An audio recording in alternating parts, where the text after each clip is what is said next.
Graças a Deus, irmãos, por mais esta oportunidade que Deus nos dá, de estarmos juntos bendizendo o seu nome nesse momento que antecede o estudo, momento devocional. Lemos a sua palavra, cantamos a sua palavra. Mais uma vez quero destacar para os irmãos que 1 Coríntios 6 tem tudo a ver com o ensino do quinto mandamento. Há uma exortação. Paulo exorta de forma muito firme a igreja. Por quê? Porque ela não estava cumprindo o quinto mandamento. Havia uma demanda. Quando há uma demanda, uma disputa, sempre vai existir algum tipo de questão dentro da igreja. Sempre vai existir.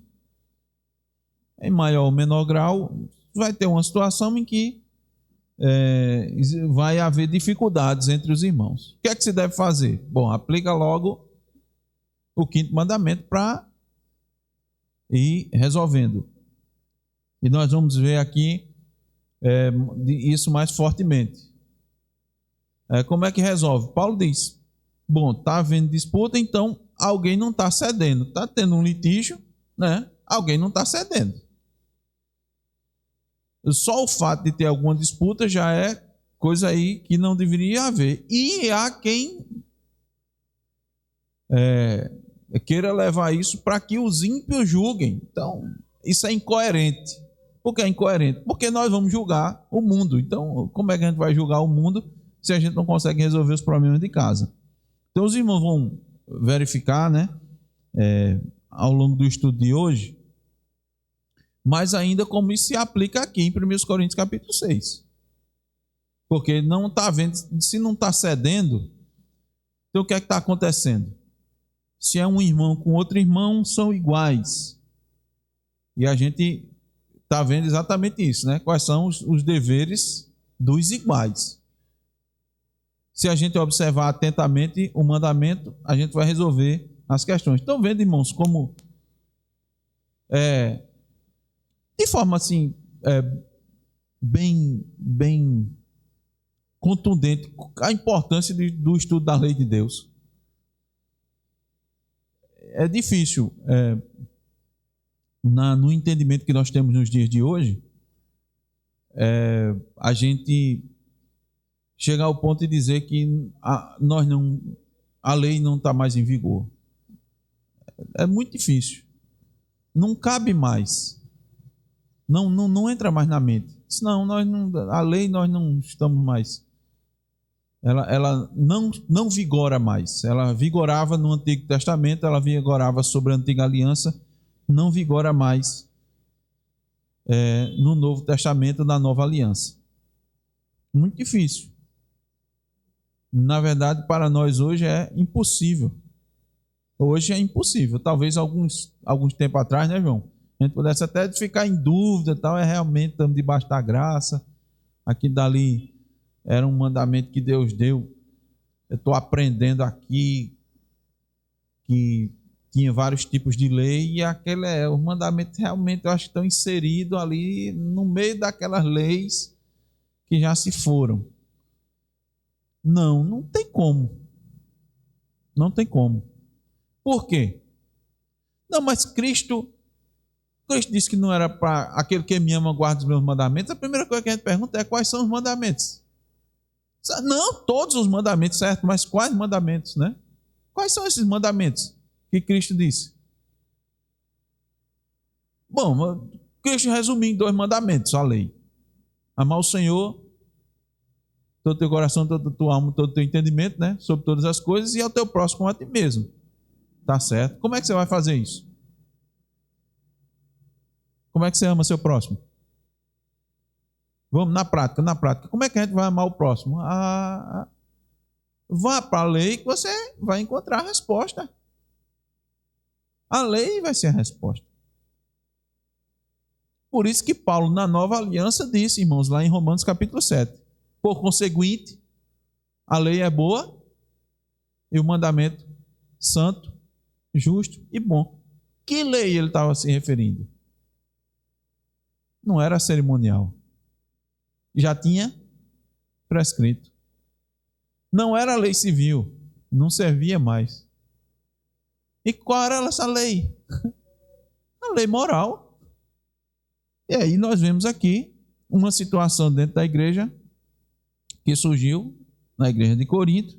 Como é que resolve? Pega o mandamento, você vai resolver. Aplique, você vai resolver. Então, o mandamento que nós estamos estudando é o 5º mandamento. Vamos ver se tem uma pessoinha aqui que está afiada. Yasmin, cita o 5º mandamento, Yasmin. Muito bem, está afiada. Afiada toda, que nem facas guinso. Ninguém lembra, né, das facas guinso, é muito antiga, né? Só o pastor que está mais. Faca guinso, irmãos, é antes daquela câmera fotográfica TechPix que vendia, viu? Era um pouquinho antes da TechPix. Muito bem, irmãos, vamos orar mais uma vez. Eis aqui tem o mandamento, Senhor, que nós estamos estudando para poder, Senhor, te amar mais e amar o próximo. Precisamos deles, ó Senhor, desesperadamente. Porque é por meio deles que nós conhecemos e passamos a conhecer quem nós somos. Reconhecemos, ó Deus, logo de imediato o nosso pecado, a nossa transgressão e te pedimos perdão, Senhor, porque estamos aqui falando, Senhor, para ensinar um mandamento, Senhor, que nós transgredimos. Nos ajuda, Senhor, a nos livrarmos da hipocrisia, que a tua lei é perfeita e nós somos imperfeitos. A nos quebrantarmos, ó Deus, e nos humilharmos diante da tua palavra, Senhor, e andarmos com humildade diante do nosso irmão, que é o que nós temos, ó Deus, aprendido, que é o que é necessário nesse mandamento. E que também, Senhor, é muito difícil. Muitas vezes é muito mais fácil até a gente se humilhar diante de uma autoridade, porque sabemos que é superior a nós hierarquicamente, mas diante do nosso irmão, que é o nosso igual, a tendência, Senhor, é o nosso peito estufar, logo nos apresentarmos com as nossas qualificações, o currículo Lattes logo vem à tona na nossa mente. Então, Senhor, estamos aqui de forma muito, Senhor, humilde, te pedindo perdão, Senhor, porque sabemos que, apesar de conhecer mais a tua lei, Senhor, também identificamos que mais ainda nós a transgredimos. Mas, Senhor, não queremos com isso justificar os nossos pecados. É te rogar, Senhor, graça, porque nós olhamos para frente e olhamos para Cristo Jesus. Ele é a nossa referência, Ele é o nosso exemplo, Ele é o nosso alvo. E Tu nos exortas, ó Deus, a sermos santos como Tu és. E sabemos que o faremos, ó Deus, quando atentarmos para a Tua lei, que é santa. Nos ajuda, Senhor, nesses estudos, para a gente bendizer o Teu nome, Senhor, na nossa vida, diariamente, individualmente e como igreja. Pedimos o nome de Jesus. Amém. Então, no último estudo, irmãos, começamos na pergunta 131 do Catecismo Maior. A pergunta é a seguinte: quais são os deveres dos iguais? E nós já aprendemos que o dever dos iguais são considerar a dignidade e o mérito uns dos outros, preferir em honra uns aos outros e regozijar-se com os dons e o progresso uns dos outros como se fossem próprios, como se fossem seus. Vimos que iguais quer dizer pessoas que têm mesma posição de autoridade. Então, na sociedade, no mundo em que vivemos, nós já nascemos em uma estrutura que vem com desigualdade de posição. Como é isso? Nossa sociedade já está montada, já está estruturada, onde as pessoas, umas têm a posição de autoridade, umas sobre as outras, não é assim? Isso é um problema, isso é uma desigualdade, era para todo mundo ser igual? Não, não era. São aquelas falácias, aquelas coisas filosóficas que vêm do homem, né? Que muitos querem colocar, inclusive, achando que A princípio você poderia dizer, a sociedade seria melhor se todos fossem iguais. Oh, que negócio bonito, né? Oh, que fala bonito. Satanás sempre vem com uma coisa bonita, né? Sempre vem com a coisa bonita. Deus disse, olha, não coma não, que é certo que morrereis. Satanás disse, não, você não vai morrer não, você vai ser conhecedor do bem e do mal. Então a estratégia é sempre a mesma, não tem nenhum problema, tá certo?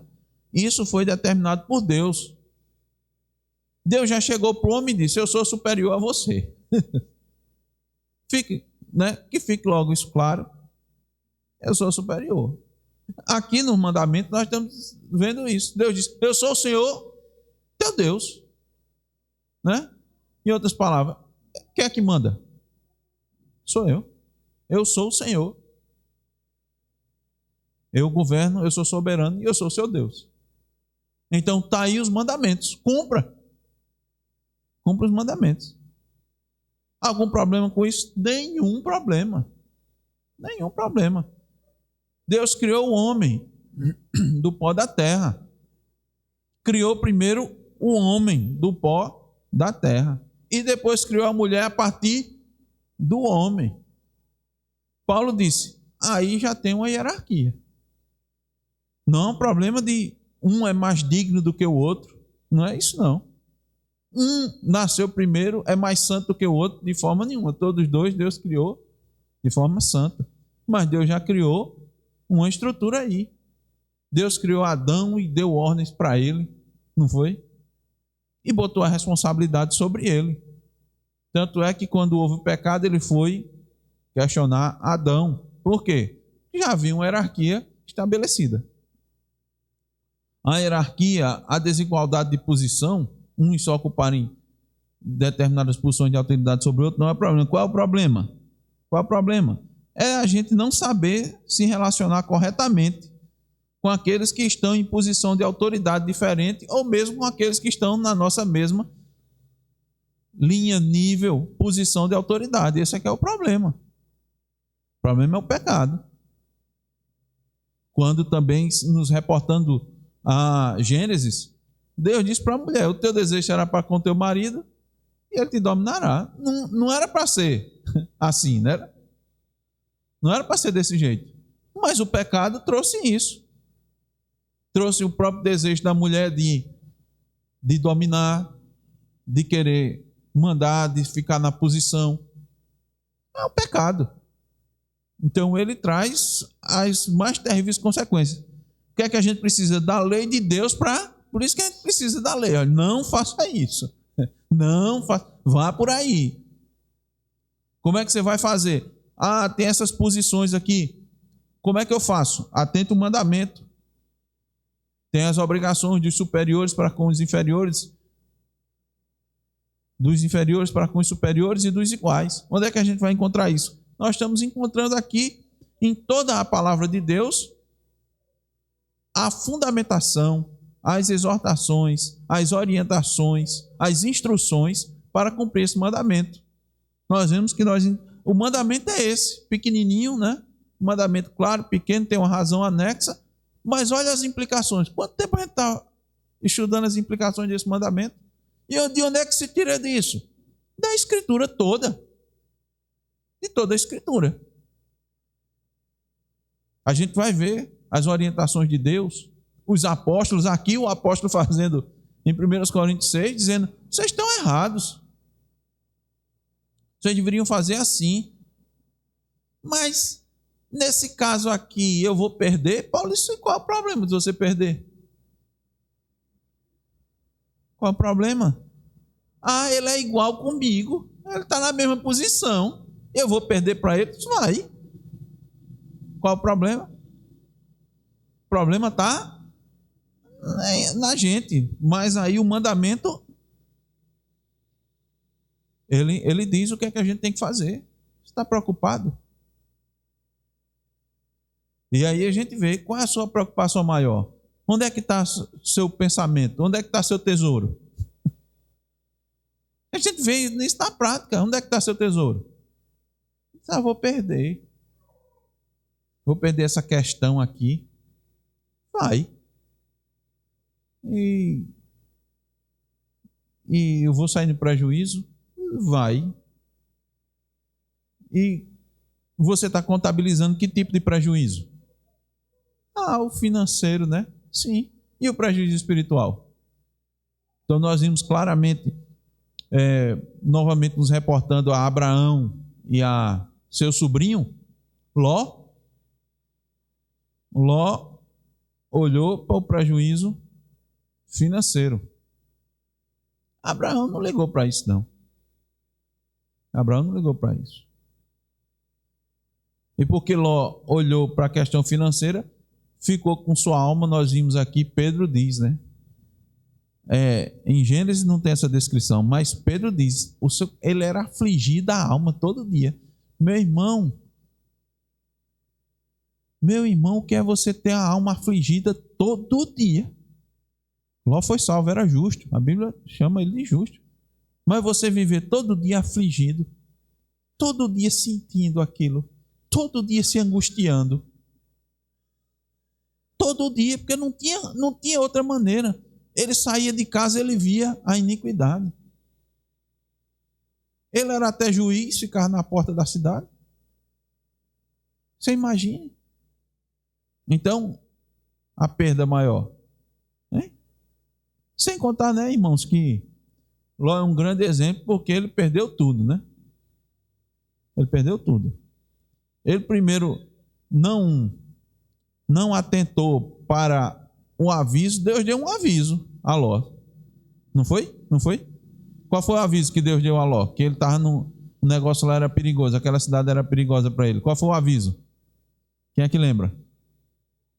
Depois que ele estava morando já lá em Sodoma. Qual foi o aviso? Qual foi o aviso?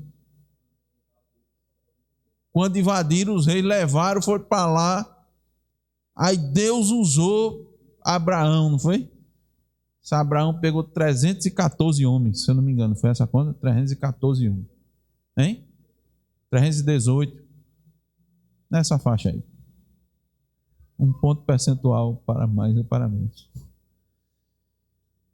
E de forma assim graciosa, né? Venceu um exército de 4 reis. Trouxe de volta, tá aí, devolveu tudo. Só um aviso. Aquilo dali foi o quê? Foi um sinal amarelo. Para mim, irmão, Ló já devia ter. Meu Deus do céu, o que é que eu estou fazendo aqui? Não era para fazer isso? O que é que eu estou fazendo aqui, meu? Olha só. Estou aqui afligido. Vale a pena? Ló deveria ter pensado, irmão, vale a pena essa vida aqui. Por mais que eu esteja numa posição de juiz, né? Seja e tal, eu esteja bem financeiramente, minha família esteja bem, vale a pena eu ficar aqui.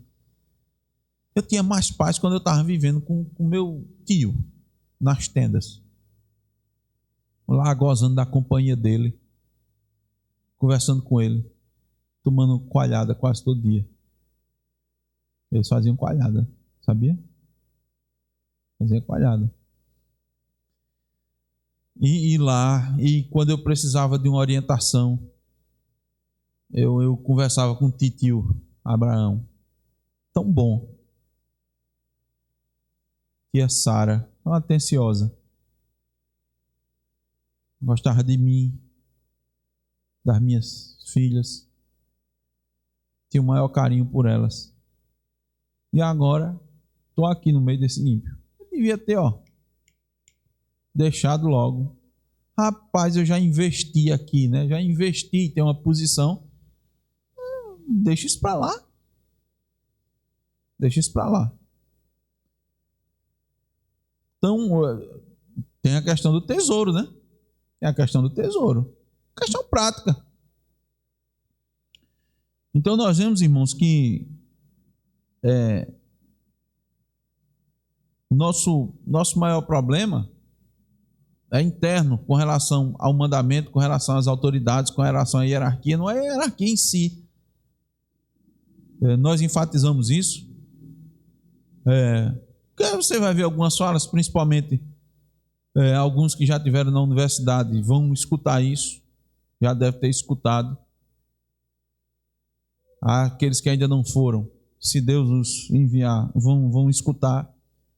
E é um canto da sereia maior do mundo, né, Zaqueu? As ciências humanas é uma coisa que muitos cristãos dizem, rapaz, eu viajei mesmo ali, rapaz, eu estava acreditando naquelas coisas, naquele arcabouço teórico, metodológico, que o problema da sociedade está entre que os mais ricos oprimem os mais pobres.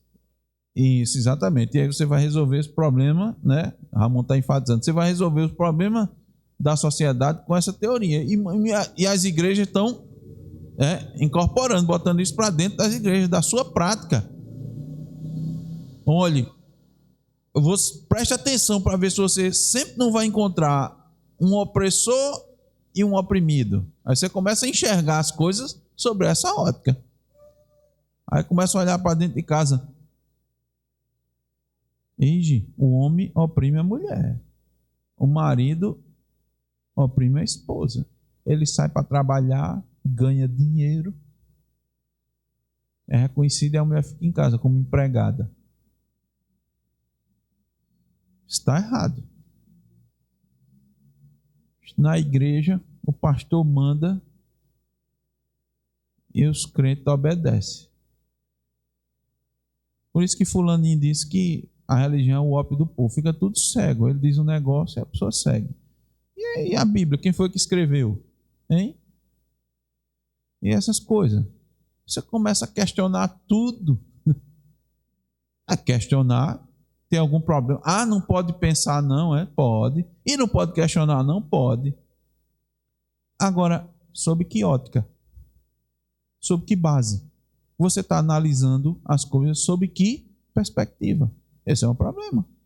Qual é a perspectiva? Qual é a régua que você vai medir para dizer se isso está aprumado ou não? Né? Os pedreiros usam prumo. Usa um esquadro. Diz assim, vamos ver se está no esquadro. Que esquadro você vai usar? Sempre a gente vai usar algum esquadro. A palavra de Deus, a Bíblia diz que ela é perfeita. A lei de Deus é perfeita. A lei do Senhor é perfeita e restaura, refrigera, restaura a alma. O testemunho do Senhor é fiel e dá sabedoria aos simples. Aos irmãos temos ensinado e dito que a melhor régua, a melhor prumo é esse daqui. Agora tem muitos lá fora. E você pode inclusive mesclar, né? Você pode mesclar, você pega a teoria de um, porque muita gente diz, não, eu não sigo uma só, aí pega de um, pega de outro. E se eu construir a minha própria? Então aqui, eu mesmo tenho a minha. Eu construí minha ferramenta. Minha ferramenta, minha régua. Aí quando o cara vai olhar a régua, tá assim. Desse jeito. Né? Pegou de um, pegou de outro, pegou de um. Troncho todo, mas para ele tá uma maravilha.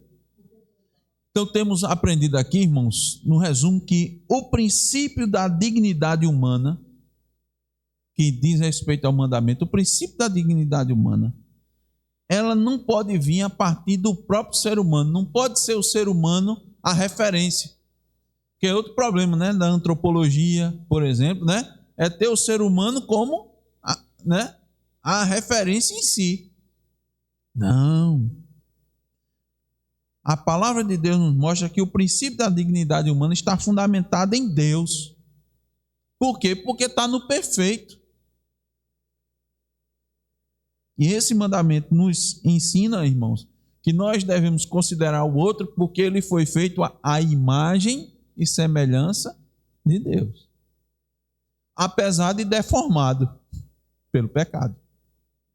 Claro que estamos considerando isso. Não estamos dizendo que essa dignidade ela se dá a referência antes do pecado, né? Em Adão, antes de de cair, não. Mas o homem continua sendo. Está deformado, mas ele foi feito a sua imagem e semelhança.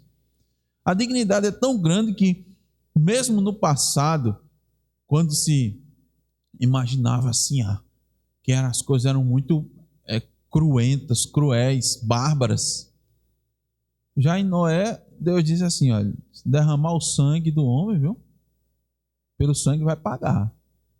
Por quê? Porque o homem foi feito à imagem e semelhança de Deus.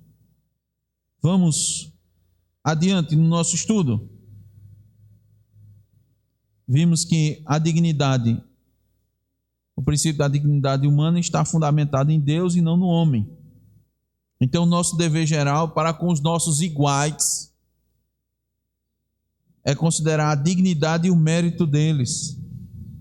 Porque, assim como nós, eles são pessoas humanas e devem ser respeitados, porque nós tememos a Deus. E isso, abrir um rápido parênteses aqui, tem tudo a ver, isso está muito ligado à compreensão das doutrinas da graça.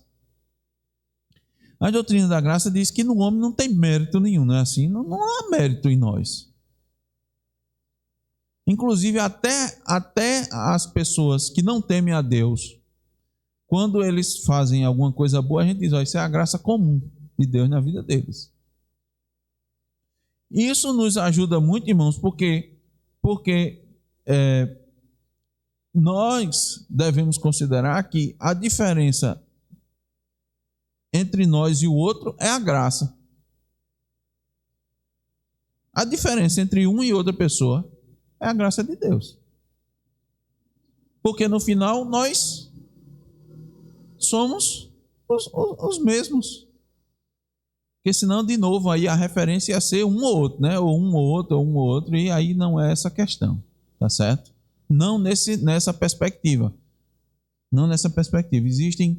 Existem de fato situações que você precisa diferenciar, mas nós não vamos entrar nesse mérito agora, nessa questão, tá? Porque em alguns momentos a Bíblia diz, por exemplo, não vou, como eu citei, eu vou dar um exemplo, irmãos. A Bíblia diz, faça o bem a todos, mas principalmente a da família da fé. Então tem uma ordem de prioridade? Tem. Mas não deixou de... A dignidade não está desprezada. Tá certo? Eu falei só nesse sentido, que há uma ordem de prioridade, mas não há questão de... Todos são feitos à imagem e semelhança de Deus. Até nisso, graças a Deus, a palavra de Deus nos ajuda a decidir. Então, uma pergunta: que pecados em especial temos de evitar ao tratarmos os nossos iguais com a dignidade e o mérito devidos? Porque se eu tenho que tratar ele com dignidade, porque todos são feitos à imagem e semelhança de Deus. Mas alguns pecados, em específico, eles atacam diretamente essa situação. Então, que pecados eu devo evitar? Para que eu para que eu possa tratar com dignidade. É o pecado do egoísmo e da soberba. Por quê? Nossa inclinação é sempre ter uma visão melhor de nós mesmos. Tem uma expressão nos dias de hoje que diz, essa é a minha melhor versão. Já escutaram essa expressão? Essa é a minha melhor versão. Tem versão 1.0, 1.1, 2.0, né? Meus irmãos, nós sempre, quando olhamos para nós mesmos, nós sempre encontramos a nossa melhor versão. Isso quando diz respeito ao outro. Sabe por quê? Com toda sinceridade, quando você vai falar daquilo que você fez bem feito, quando você tem uma oportunidade, você procura dar publicidade às suas boas obras. Você fez alguma coisa, Deus foi gracioso com você e você conseguiu fazer alguma coisa assim extraordinária. Não extraordinário, uma coisa muito bem feita. Vamos dar um exemplo aqui. Uma coisa comum. Apareceu, você estava, sei lá, no trabalho e surgiu uma questão difícil para resolver. E era um problema lá e uma questão burocrática, e você trabalha num escritório e a sua empresa ela estava a ponto de perder muito recurso, muito dinheiro, porque deixou de cumprir um determinado requisito, ou aparentemente deixou de cumprir um requisito. Vocês estavam disputando, já tinham investido muito, e chegou lá na frente e disse: e agora, como é que a gente resolve isso daqui? Questões de ordem mesmo de leis, de burocracia, que às vezes encontra. Disse: olha, chegou alguém, chegou um órgão fiscalizador, você identificou aqui que você não apresenta tais condições. Aí você diz: mas rapaz, a gente sentou aqui, todo mundo olhou, e a gente só foi adiante porque a gente tinha certeza. Tinha um grupo de trabalho, sentou com a presidência e... Não, eles devem estar interpretando de forma errada. Aí você para assim e vai, pega a documentação e ora: Senhor, rapaz, isso aqui vai dar um problema sério, Senhor, me ajuda aqui. Aí de repente Deus lhe faz lembrar de uma resolução baixada pelo ministério, sei lá das que. Agora tem um bocado de ministério, antes tinha menos, agora tem mais, fica até difícil dizer. Aumentaram muito o ministério, porque precisava dar muito emprego para as pessoas, né? Aí você pega aquele documento e diz: rapaz, é verdade, ninguém viu isso aqui. A gente não lembrava. Mas essa resolução está em vigor. Aí você começa... Pode ser que tenha sido revogada, né? Não é assim? E tenha tido outra. E você começa a pesquisar. E vai na internet e pega nos documentos. Não tem nada. Essa é a única. Aí você chega na presidência e diz: está aqui o documento que vai destravar esse problema. E nós vamos conseguir tocar para frente. Você evitou um prejuízo de R$100 mil da empresa. Ora, é uma grande coisa, né, João? João trabalhou aqui, né, na fábrica. Às vezes acontece esse tipo de coisa, não acontece? Chega a fiscalização do meio ambiente, Secretaria do Meio Ambiente fica pedindo documento, tá, não sei o que. Se você não tiver, eles embargam na hora. Para a produção das sacolas. Se agora já tinha um fornecedor, né?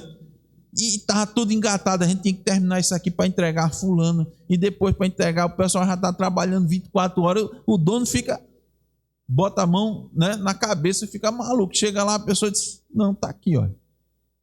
Pega o documento, prepara, já deixa tudo prontinho. Quando o presidente: olha, só o senhor assina aqui e entregue lá. O que é que você faz? Meu amigo, você conta para Deus e o mundo que você fez isso. Ou não dá vontade de dizer?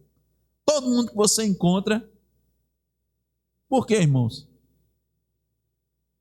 Nós damos publicidade às nossas boas obras. Nós temos a tendência de enaltecer o nosso feito, não é? Agora, sim, e diz o seguinte: e você ainda, além de enaltecer o seu feito, você diz: rapaz, a gente foi difícil, fulano que é bom procurou, fulano que entende, isso é a área dele, não lembrava, ciclano não sei o quê, e eu consegui fazer. Vou nem dar um exemplo da polícia. De repente está procurando um elemento perigoso, e o cara é especialista em se esconder. Aí tem um tenente que encontra uma pista, aí sai ligando. Tenente, segundo tenente, terceiro, não me lembro mais não, qual é a posição. E disse: rapaz, não, olha, isso aqui ele foi por aqui, ó, ele fez isso aqui para despistar a gente. Aí conversa com o pessoal da inteligência, já trabalhou na inteligência, né? Aí conversa com o pessoal da inteligência e diz: rapaz, faça uma lista aí dos telefones, dos contatos dele. O pessoal da inteligência tem, né, o número do celular de quem. Agora, cruze esses dados aqui. Veja se isso daqui, se ele não fez contato com esse número, depois com esse. Rapaz, fez, pronto. Pode ir nesse aqui. Vá nesse daqui que você vai encontrar ele. Aí quando chegar lá, diz: mas rapaz, como foi? Como foi? Você chegou aqui. Nós enaltecemos. Agora, quando é o outro que faz, aí a gente não valoriza tanto, né? Diminui o feito. Isso é a tendência, irmãos. Aí você não reconhece. Você não reconhece como deveria o trabalho do outro. Você não reconhece a dificuldade que o outro teve. Você não reconhece o quanto aquilo que o outro fez contribuiu. Você não faz isso. E quando o outro erra? Ah, meu amigo. Quando a gente erra, diz: mas rapaz, eu estava passando por isso, estava passando por aquilo. Só Deus, só eu e Deus sabe o que foi que eu passei. E aí chegou nessa situação e eu realmente errei. Mas olha só, aí você tem facilidade em se justificar. Mas o outro, quando é o outro que erra: mas rapaz, fulano, não acredito não. Fez isso, foi. Isso aí, rapaz, você explica, mas não justifica. Você diz logo assim. Ele está se explicando, mas não justifica não. Podia ter feito isso, podia ter feito aquilo, podia ter escolhido e ter ido por esse caminho, não foi? Aí, por que isso acontece, irmãos? Por causa da soberba e do egoísmo. A gente não reconhece devidamente o mérito dos outros e a gente culpa os outros com muita força, né? Coisa que com a gente não faz. A gente, quando com relação aos nossos erros, nós somos sempre mais compreensivos com nós mesmos. Sou muito compreensivo comigo. Isso é devido ao quê? O egoísmo e a soberba. O que nós precisamos fazer, irmãos? Desenvolver a empatia. Vamos lá. Romanos 12. Vamos abrir nossa Bíblia.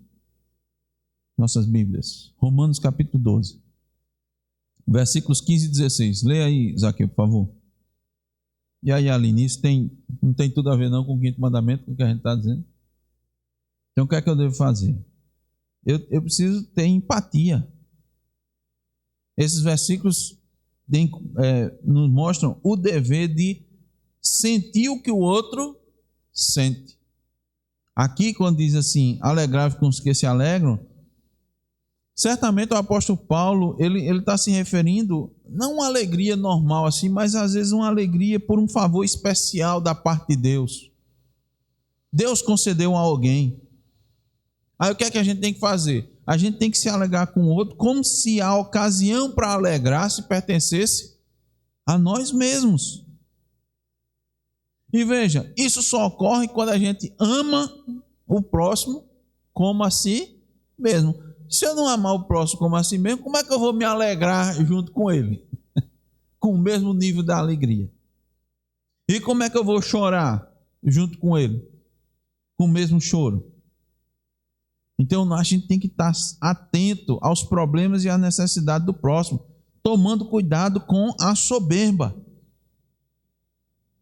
E Paulo diz: tende o mesmo sentimento uns para com os outros, em lugar de serdes orgulhosos, condescendei com o que é humilde. A humildade aqui deve se referir tanto com o contentamento em todas as áreas. O que isso quer dizer? O que é que a gente está falando? Contentamento em todas as áreas você tem Veja, ele está trabalhando aqui, ó, em lugar de ser desorgulhoso. Você tem uma tarefa simples, humilde para fazer, né? Faça. Ah, fulano diz isso porque o trabalho dele, ó, tem reconhecimento. Trabalha ali, fala com o trabalho dele, ele faz, trabalha junto com pessoas importantes. As pessoas importantes, elas agradecem a ele, às vezes até dão recompensa. Aí é bom, né? Esse tipo de trabalho. Agora eu estou aqui lavando o chão, ninguém nem liga. Eu lavo, limpa, pô, vai, pisa, passa, suja. Lá vai eu limpar de novo. O pessoal diz que eu tenho a obrigação mesmo, que é o meu trabalho. Ninguém diz nada. Mas fulaninho, seja orgulhoso não. Faça sua tarefa.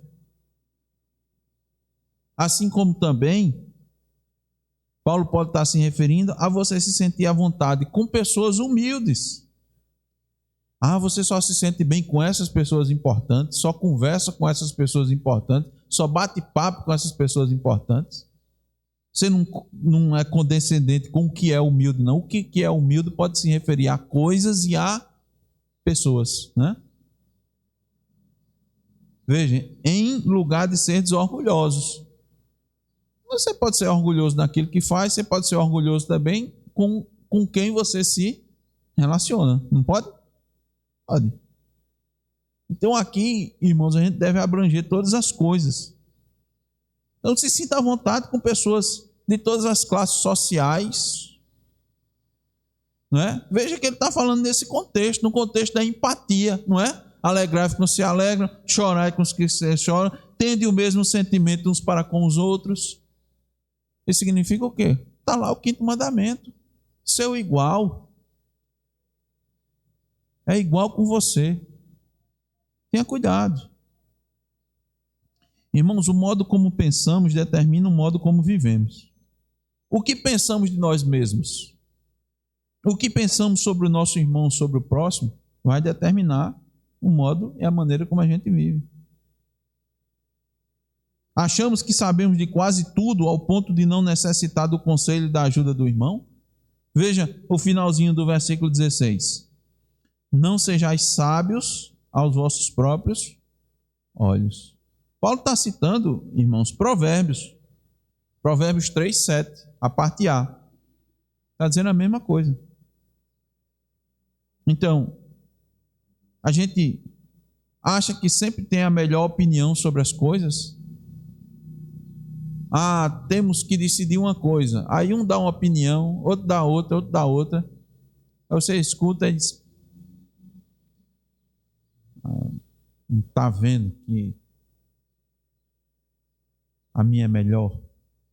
E às vezes você não quer nem escutar a explicação do outro. Não, ó. Pergunte. Se você acha realmente, você pode achar que a sua é melhor. Você não pode perguntar, mas por que você acha que assim é melhor? Como vai ser? E se for desse jeito? E às vezes você não quer, você é tão soberbo que a gente está perguntando por quê. Aí você não quer nem ser questionado. Você não quer ser questionado, você não quer dar explicações. O que é isso? Sendo sábio aos próprios olhos. Sou tão bom que... Ou soberbo, né? Xuxa. E agora eu vou ter que dar explicação. E não pode não. E não pode. Você não consegue deixar um pouco de lado sua opção e até experimentar do outro para ver como é que vai ser? Não tem como ceder, você não pode ceder. Você vai ter um prejuízo tão grande assim que não pode ceder. A exortação divina, irmãos, está nos dizendo com todas as letras que o cristão deve levar em consideração o juízo e a opinião dos outros. Não sejais sábios aos seus próprios olhos. Quer dizer, você pode ter boas opiniões? Pode. Mas você tem que considerar que muitas vezes o irmão pode ter uma opinião melhor do que a sua. pode ter uma alternativa melhor do que a sua. Você tem, no mínimo, que parar. No mínimo, que ouvir. Veja, se não é isso que Paulo está advertindo. Em lugar de ser desorgulhosos, condescendei com o que é humilde. O dever da empatia. E aí, nos alegrar, se alegrar com o que se alegra e chorar com os que choram, considerando a primeira questão, que é se alegrar com o que se alegra, né? Esse mandamento nos diz que nós devemos nos alegrar pelas conquistas e pelos dons dos outros, tanto quanto pelos nossos. Por quê? Porque devemos considerar o que nos ocorre, o que ocorre com os demais, sob a perspectiva de Deus e não a nossa. Por quê? Porque quando a gente olha só sobre a nossa perspectiva, normalmente nós temos uma perspectiva egoísta. E o melhor ponto de vista é o da glória de Deus. Como é que eu devo... Por que é que eu devo me alegrar com as conquistas e dons dos outros? Tanto quanto com os nossos. Por quê? Porque a gente entender que no final das contas, quem dá a capacidade às pessoas é Deus. Quem dá a condição que o outro realize determinadas coisas é Deus. Que você faça determinadas coisas, que você tenha habilidade, que você tenha condição, é Deus. E Ele dá a quem Ele quer. E Ele dá como Ele quer. E nós vimos aqui, é importante, também nos reportando a Gênesis, é bom a gente sempre fazer referência ao início, que na descrição, irmãos, das habilidades de pessoas habilidosas, que a gente tem o primeiro registro em Gênesis, é de pessoas ímpias, da descendência de Caim. Os habilidosos vêm de lá. Prestou atenção já? Nós temos a descendência de Sete e temos a descendência de Caim. Na lista de Caim, vem os que tinham habilidade com a siderurgia, o bronze, né, o ferro, tocar flauta, né, artes. Deus podia ter dado as habilidades só para um, não era? Bom, por que Deus não deu só os 7? Logo, Ele não podia ter feito isso, irmãos? Só, esse povo é ímpio, não me teme, não. Eu vou estar dando habilidade a ele, dom, um talento, vou nada, vou dar só os que... Vai servir até de exemplo. Mas a gente tem que entender que serve de exemplo para os santos também, sabe? Porque os santos são pecadores. E para ajudar, sabe, no combate ao orgulho, à soberba e ao egoísmo, Ele dá para os ímpios. Para a gente o quê? Reconhecer. Diz, não, realmente aquela pessoa não teme a Deus, não. Mas ele é habilidoso. Agora, no fim das contas, você tem que dizer o quê? Agora, quem deu a ele foi Deus. E porque Deus deu a ele, eu tenho que reconhecer. Tem que reconhecer. É isso. Devemos nos alegrar pelas conquistas e dons dos outros. Agora, se eu tenho que reconhecer isso nos ímpios, imagine nos santos. Veja, irmãos, a lei de Deus, Ele trabalha para a gente ir matando a soberba, o egoísmo.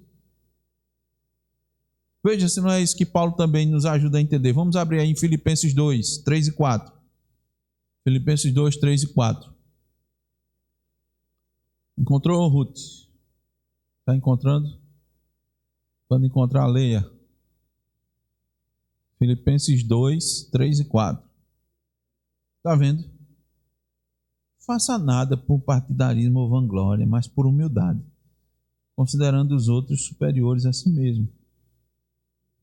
O melhor ponto de vista, irmãos, é o da glória de Deus, que concede capacidade às pessoas. Então, fulano fez o quê? Deus deu capacidade a ele. Glória a Deus. Fulano merece ser tratado de forma digna. Por quê? Porque ele foi feito à imagem e semelhança de Deus. Aí a referência fica sempre Deus, aí tira a referência do homem. Normalmente precisa tirar a referência do homem. Você não vai deixar de reconhecer, porque foi a pessoa que fez. Entende? Foi a pessoa que fez. Então a gente precisa ficar muito atento a essa questão. O que nos impede de nos regozijarmos com os dons e progressos dos outros é a inveja. A inveja nos deixa infelizes pelo sucesso dos outros. No trabalho, na família, na roupa que veste, o sapato, o cabelo, qualquer coisa. É a inveja. Em vez de a gente ficar feliz, a gente fica infeliz. Agora, o verdadeiro amor e empatia cristãos pelos outros vai vencer o pecado da inveja nos nossos corações. A inveja e a soberba, irmãos, sempre vai estar presente. Thomas Brooks disse assim, olha só, a inveja tortura as afeições, incomoda a mente, inflama o sangue, corrompe o coração, devasta o espírito e assim se torna ao mesmo tempo torturadora e carrasco do homem. Quem alimenta a inveja está se torturando. Concluindo, esse mandamento nos ajuda muito, irmãos, com os pecados. Que pecados? Fomentadores da violência contra o nosso próximo.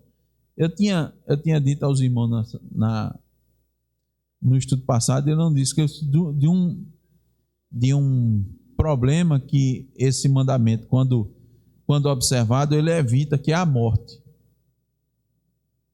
Esse quinto mandamento, ele evita o sexto. O quinto evita o sexto. Por quê?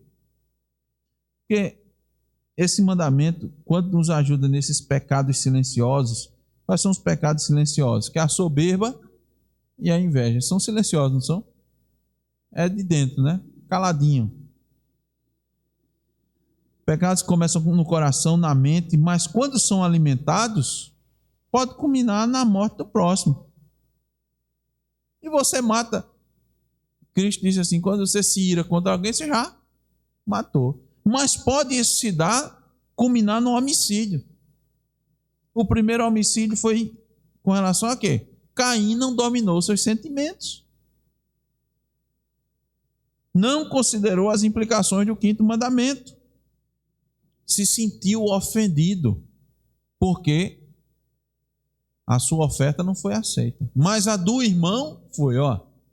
A do meu irmão foi. Então ele dirigiu, né, para o seu irmão a raiva, a dor que ele sentiu dentro dele mesmo. O irmão fez o que contra ele? Fez o quê? E às vezes matamos o outro por causa da inveja.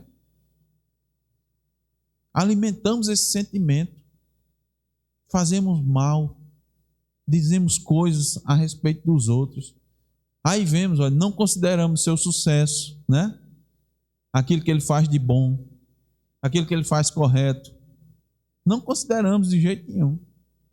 E isso sendo alimentado, mata. Irmãos, qualquer coisa que você fizer, por melhor que seja, Deus vai considerar se for feita com a intenção, com a motivação correta. Deus vai aceitar se for com a motivação correta. E Deus não vai aceitar se for com a motivação errada. Se for com a motivação de vanglória por ostentação, Deus não vai receber. Deus não vai considerar. Deus não vai receber sua obra boa se for com a intenção de causar divisão e não união. Foi o que Paulo disse aqui, novamente. Nada façais por partidarismo ou vanglória. Partidarismo ou vanglória. Partidarismo é o quê? É partidos. Deus não vai receber. Partido é divisão. Eu faço parte do partido A, do partido B. E se for por vanglória? Deus só vai receber se for por humildade. Como Cristo, que era manso e humilde de coração.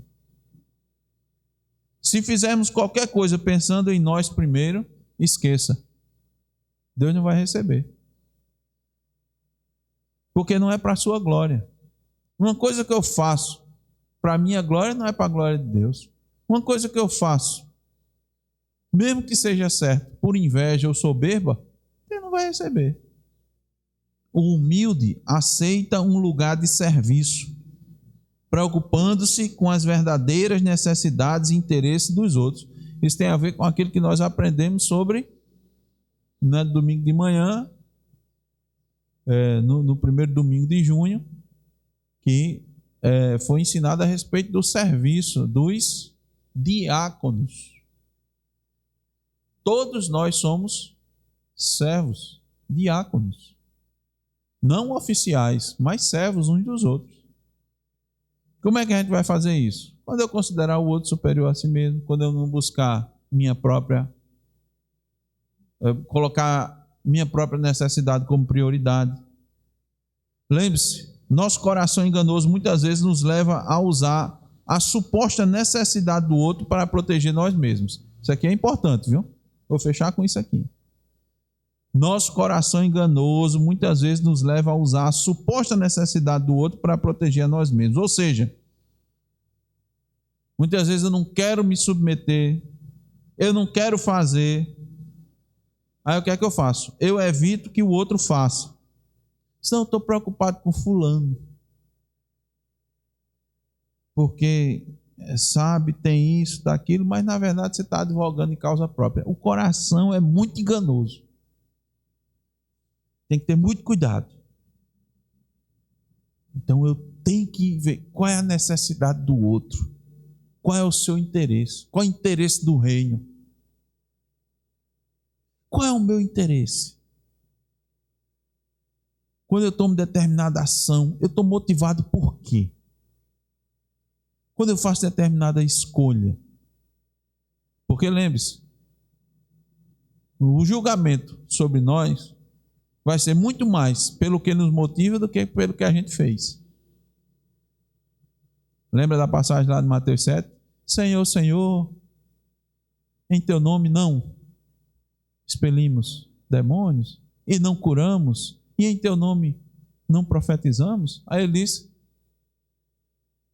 apartai-vos de mim. Vocês fizeram isso? Lembra que nós dissemos, lembramos aos irmãos, Judas fez muita coisa. Mas qual era a motivação dele? Não era correta. Pedro fez muita coisa errada, mas se arrependeu.